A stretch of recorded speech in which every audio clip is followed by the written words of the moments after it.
My name is Carrie Caudle, and welcome to Read Aloud with Miss Caudle. Today we are reading The Librarian of Basra, a true story from Iraq. Enjoy! The Librarian of Basra, a true story from Iraq. Written and illustrated by Jeanette Winter. Published by Harcourt, Inc. In the Quran, the first thing God said to Muhammad was, "Read." Aliyah Muhammad Baker.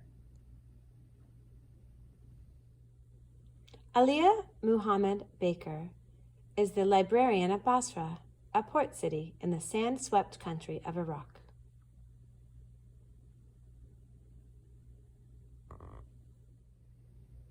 Her library is a meeting place for all who love books. They discuss matters of the world and matters of the spirit.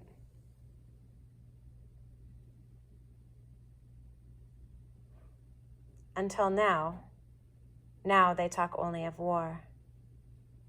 Will planes with bombs fill the sky? Will bombs fall here? Will soldiers with guns fill the streets? Who among us will die? Will our families survive? What can we do? Aliyah worries that the fires of war will destroy the books which are more precious to her than mountains of gold. The books are in every language, new books, ancient books, even a biography of Muhammad that is 700 years old. She asks the governor for permission to move them to a safer place. He refuses.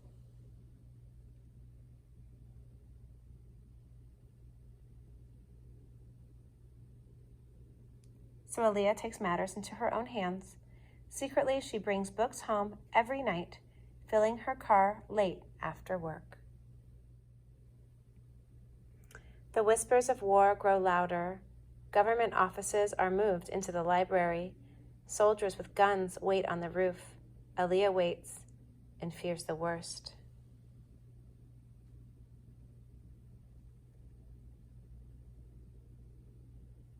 Then rumors become reality. War reaches Basra. The city is lit with a firestorm of bombs and gunfire.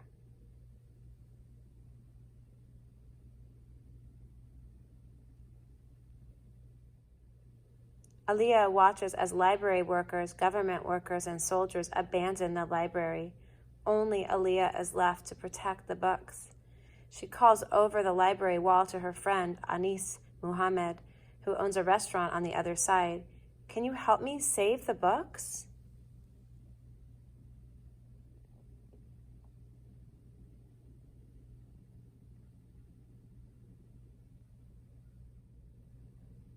"I can use these curtains to wrap them.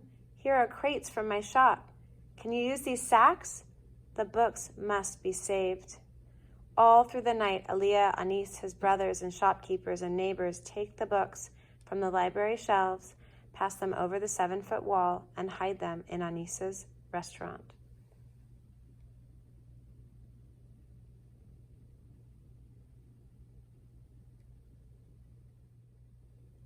The books stay hidden as the war rages on. Then, 9 days later, a fire burns the library to the ground.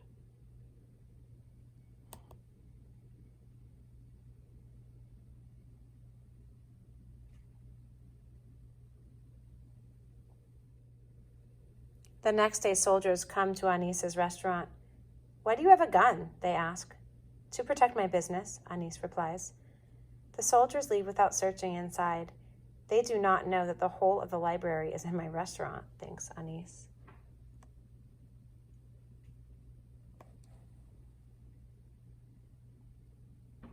At last, the beast of war moves on.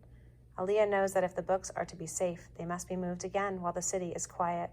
So she hires a truck to bring all 30,000 books to her house and to the houses of friends. In Aliyah's house, books are everywhere, filling floors and cupboards and windows, leaving barely enough room for anything else.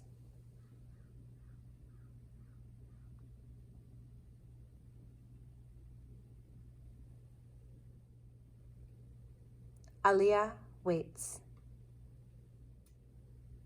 She waits for war to end. She waits and dreams of peace.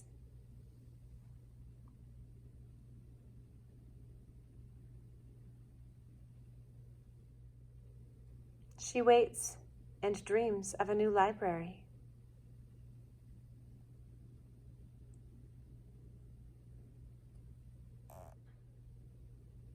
But until then, the books are safe, safe with the Librarian of Basra.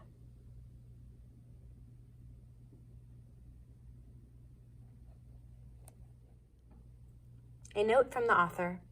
The invasion of Iraq reached Basra on April 6, 2003. The help of friends and neighbors, Aliyah Muhammad Baker, chief librarian of Basra's Central Library, managed to rescue 70% of the library's collection before the library burned 9 days later. These events were first revealed to the world by New York Times reporter Shayla K. Dewan, who heard about Aliyah and the library during a visit to Anis Muhammad's restaurant, the Hamdan, which is near the library and is known as one of the best in Basra. Shayla's translator said Anis had an incredible story to tell about the war, so Shayla made an appointment to talk with him. Aliyah joined the discussion, and together they went on to share this amazing story. Soon after the library was destroyed, Aliyah suffered a stroke and had heart surgery. But she is healing, and despite all, she is determined to see that the library is rebuilt. That was The Librarian of Basra. What do you think about what the librarian did in this story? You know, the authorities told her that she could not move the books. Do you remember that part? But she did it anyway. What do you think about that? About not following the rules? When someone tells you a rule that you feel doesn't make sense. That's called resistance. Sometimes someone tells you a rule that does make sense, but you just don't want to do it, right? That's a different thing. If there's a rule that someone tells you that you feel really isn't fair or isn't right, sometimes you have to turn to, instead of someone's external rules, your own internal moral compass about what you feel is the best choice. You might want to check with someone and see if they agree with you. Maybe that's a trusted adult, like a parent or a friend. And then you might have to do something that's hard and stand up for what you think is right. If the Librarian of Basra hadn't moved all those books, they would be gone. So there she is, living in the middle of a war, living her life and following her dreams, making the choices that feel right to her, standing up for what she feels is right. Think about what you feel is right. Take a stand and be brave. Take care of each other.